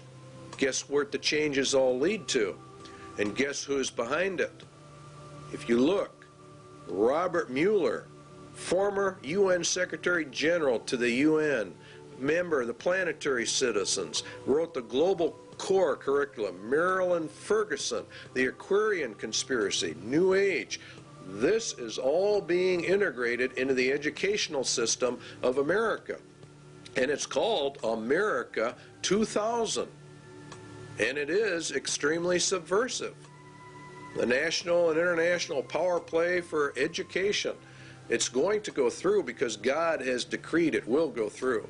And UNESCO is behind it. Gorbachev, we parted with the old world, rejecting it once and for all. We are moving towards a new world, the world of communism. We shall never depart from it. Books are on the market explaining all of this. So we don't have time in this video to get into it. But Iron Mountain Recommendation 4 is being implemented. Iron Mountain Sociological Substitute for War, Slavery. Another possible surrogate for the control of potential enemies of society is the reintroduction in some form consistent with modern technology and political processes of slavery for the control of potential enemies of a society. Anyone that does not agree with the New World Order is an enemy of society and is therefore subject to slavery. Detention centers and concentration camps, work camps, are associated with forced labor, which is in reality slavery. Seizure under the executive orders of all civilians in work brigades, that's forced labor, that's slavery, which includes the rights to split up families. There are concentration camps, detention centers all over the United States set up under FEMA, under Rex 84, and there are presently, to the last count we had, 130 such facilities in the United States of America. In Arizona, you'll see, for example, some there. We've got one here in Wisconsin. Concentration camps for U.S. citizens, the MJTF police, to conduct house-and-house search and seizure and separation and categorization of men, women, and children and babies, categorization and transfer to detention facilities, and the running of detention facilities. Iron Mountain Slavery Recommendation number 2 is mandatory service, a form of universal service, turned to some variant form of the Peace Corps or the Job Corps.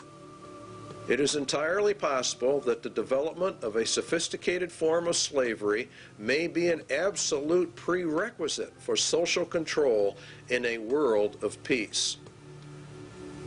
Now, this is just incredible when you really stop and look at what they're actually saying in relationship to biblical prophecies. Remember, Jesus said they're going to round you up and kill you. President Clinton has authorized boot camps for young offenders. Is this the beginning of a larger scale for social reorientation like the communists do? America 2000, the national plan that's going into our schools, requires mandatory community service. There are calls going out all the time. Bush and Clinton have called for mandatory community service for all youth, up to, say, 2 years, mandatory service. You can serve in the service or some other place, but you are going to serve.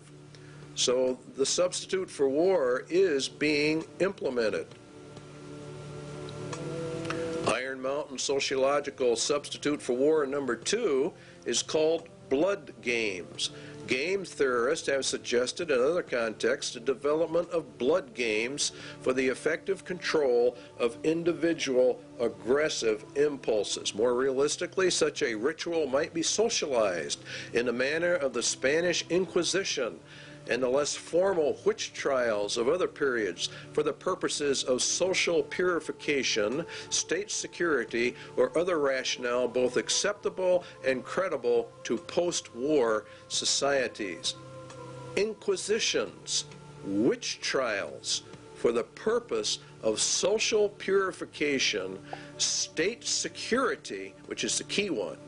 Such a ritual might be socialized. In other words, they make it into a big social event like the Inquisitions were. We saw part of that beginning to unravel when we watched the Branch Davidian invasion and subsequent massacre of David Koresh and his group. A lot went down at Waco that very few Christians understand.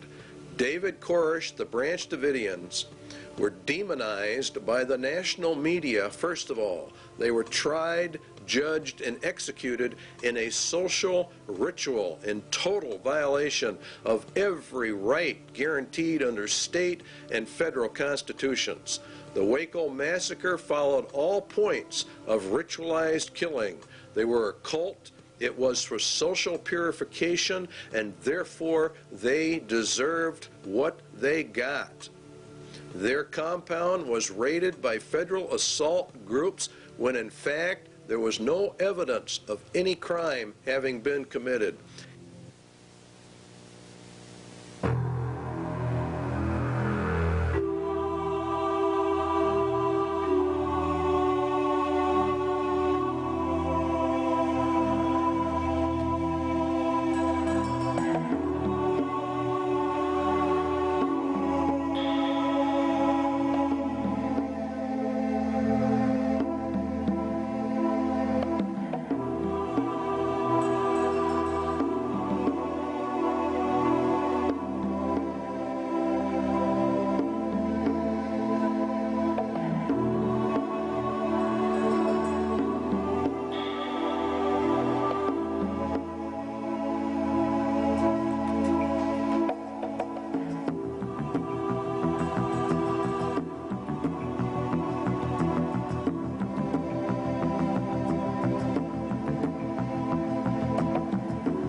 Yesterday's action ended in a horrible human tragedy. Mr. Koresh's response to the demands for his surrender by federal agents was to destroy himself and murder the children who were his captives, as well as all the other people who were there who did not survive. He killed those he controlled, and he bears ultimate responsibility for the carnage that ensued.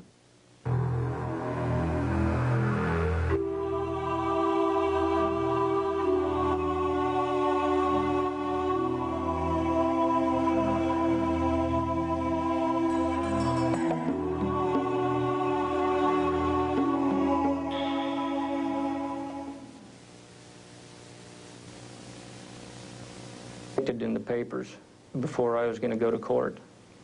They called me the white supremacist and all that.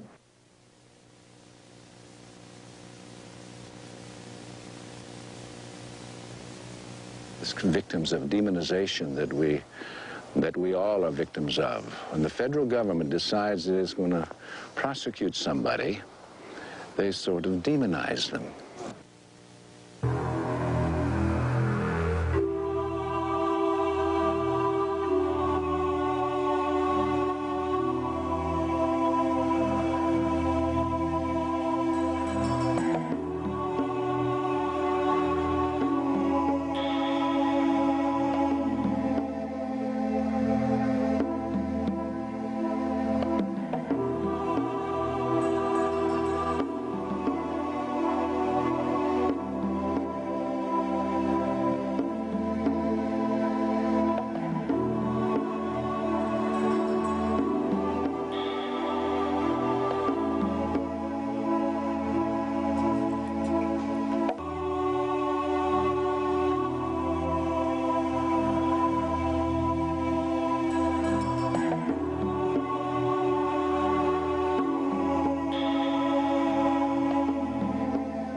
Began to ring out. Well, do you want to give your federal agents that leeway to just say when they kill American citizens that things just went wrong? We just have a mother here dead, we have a little boy dead, and things went wrong.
Weaver trial, it was admitted by federal agents that they had been ordered to kill the Weavers regardless of any threat family members posed to government personnel.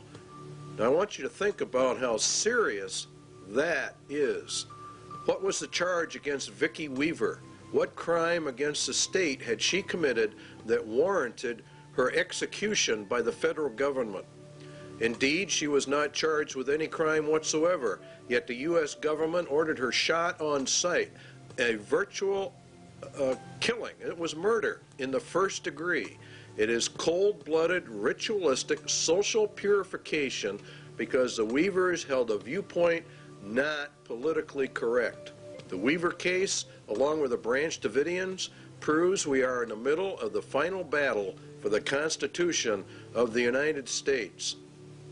There are many, many enemies within America that want to get rid of our Constitution and destroy our rights. The war has now shifted from a paper and legal war to an overt shooting war, and we feel it's going to get far worse. They came against this thing to see what the reaction of the American people would be, and they found out that the American people cheered them on. So we are ready for a complete takeover. Spotlight put out a small publication on FEMA in case of emergency.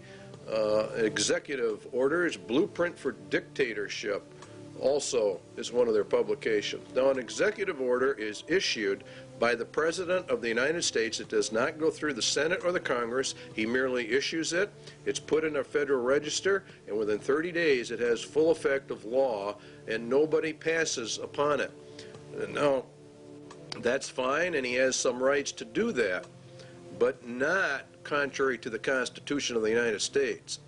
FEMA developed national security emergency plans for the regulation of immigration, nationals of enemy countries, plans to implement laws for the control of persons entering or leaving the United States, develop intergovernmental and interagency law enforcement plans and counterterrorism programs to interdict and respond to terrorism incidents in the United States that may result in a national security emergency. To interdict and respond to terrorism incidents in the United States. Now, this is a key that they're beginning to use. Under the new Crime Control Acts, particularly under the Crime Control Bill number 8, which is now before the Congress, a protester can be charged with terrorism.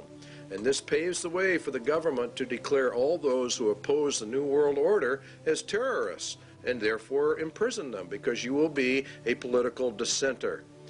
To develop law enforcement plans to respond to civil disturbances. These people know perfectly well there's going to be major disturbance when this thing finally comes in. So they want all bases covered by law. So that's their rationale. They will legally be able to do this.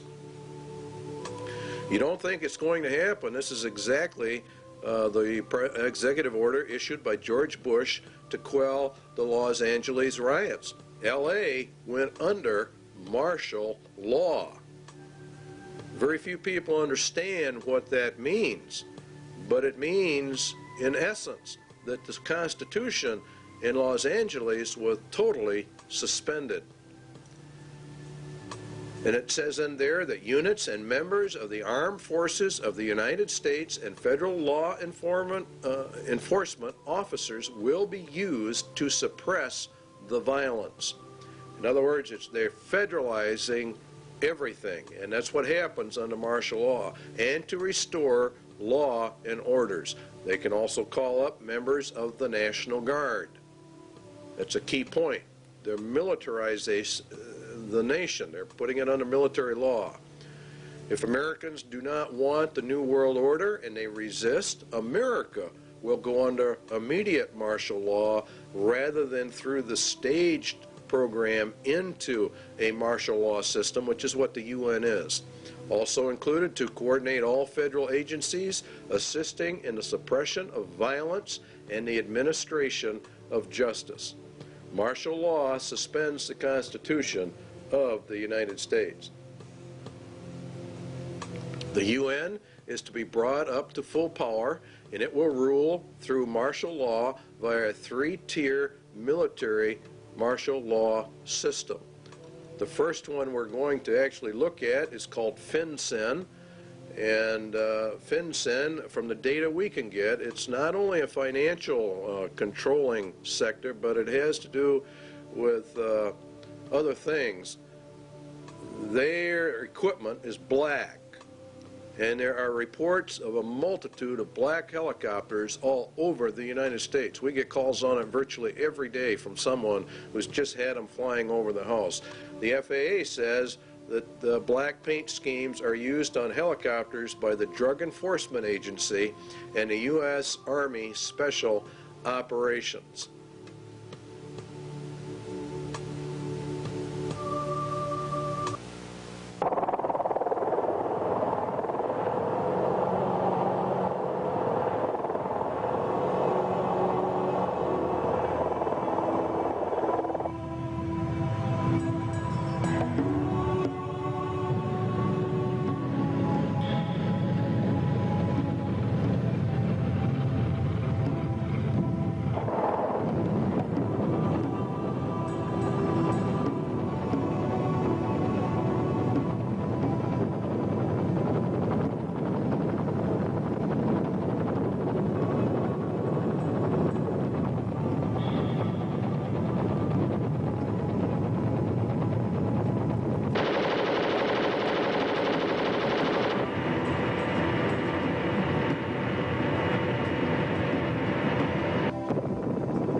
Here is a map of FinCEN locations in the United States, and these are confirmed, they claim. We have not been able to verify it. We're bringing this to you strictly unverified, for troop deployment locations in the United States of America. There's been a fairly consistent reporting in Montana of UN combat groups. They are in reality the top tier in the UN system, and entrance to the U.S. was by presidential executive order 11-11-90, signed by President Bush. And there are many battle group locations, and there are many multi-jurisdictional task force police, which are the third tier, or the lowest, on the UN police force. And it is in reality, from what we can gather, is the federalization of the police forces in America and putting them in reality under the United Nations command, which we go under. And that would be for the detention centers, concentration camps for dissenters are part of this overall system for the roundup of people. Now, one of the largest ones is in Alaska. The Alaskan camp is the biggest, being over 1 million acres, and it's located just outside of Fairbanks, according to reports, and it's serviced by a spur line called the Alaskan Railroad. That's very interesting, because under the emergency orders under FEMA, one of the railroads that gets activated and falls under their control is the Alaskan Railway. And so we're beginning to find out that all of this goes together. The Alaskan camp was purchased under a mental health bill, and of course you have to understand that they are using mental health as one of their primary methods of warfare. The Iron Mountain recommendations for an inquisition for social purification are also confirmed by the Lord Jesus Christ. Then shall they deliver you up to be afflicted, and shall kill you, and you shall be hated of all nations for my name's sake. This is predominantly a move against Christians and Jesus Christ. And he shall speak great words against the Most High, and shall wear out the saints of the Most High, and think to change times and laws. See, that's exactly what they're doing right now. They're changing all the laws. And it was given unto him to make war with the saints, and to overcome them, and power was given him over all kindreds, tongues, and nations. And in Revelation 17, and I saw the woman drunken with the blood of the saints, and the blood of the martyrs of Jesus. And this is actually, you're going to find out, has much to do with the United Nations. Iron Mountain substitute for war blood games has been, in effect, implemented and is being carried out. Ecological, considering the shortcomings of war as a mechanism of selective population control, it might appear that devising substitutes for this function should be comparatively simple. In other words, war kills off some people, and so now we have to have an ecological substitute for that function, and it really boils down to total population control. Current trends in warfare, the increased strategic bombing of civilians, and a greater military importance now attached to the destruction of sources of supply as opposed to purely military bases, strongly suggests that a truly qualitative improvement is in the making.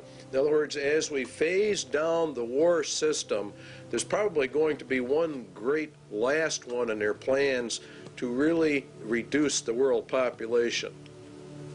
There is no question but that a universal requirement that procreation be limited to the products of artificial insemination would provide a fully adequate substitute control for the population. A universal requirement that procreation be limited to products. See how they treat people. Conception and embryonic growth taking place wholly under laboratory conditions would extend these controls to their logical conclusion. Now, total and complete control, this is what this means, of every human being born. They will be pre-selected genetically to be a slave to the rich men of the earth. This is the system they're setting up. They have an intermediate step, total control of conception with a variant of the pill via water supplies or certain essential foodstuffs. In other words, they intend to, when they bring in this new system, they will stop the growth of the population. They will put it into the food or the water supplies, and then they would offset it by a controlled substance so that it could be countermanded and the woman become pregnant. And they claim in Iron Mountain that it was already under investigation and under work back in 1961.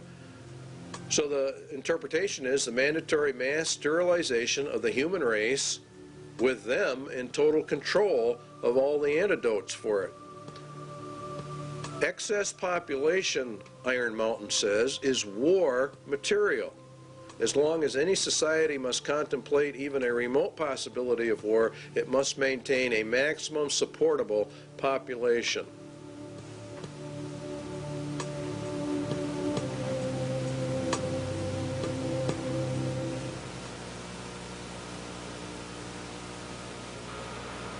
When the auditor finally gets his hands into the balance sheet. I suggest, therefore, that this be sold not through a democratic process. That would take too long and devour far too much of the funds to educate the cannon fodder, unfortunately, which populates the earth. We have to take almost an elitist program that we can see beyond our swollen bellies and look to the future in time frames and in results which are not easily understood or which can be, with intellectual honesty, be reduced down to some kind of simplistic definition.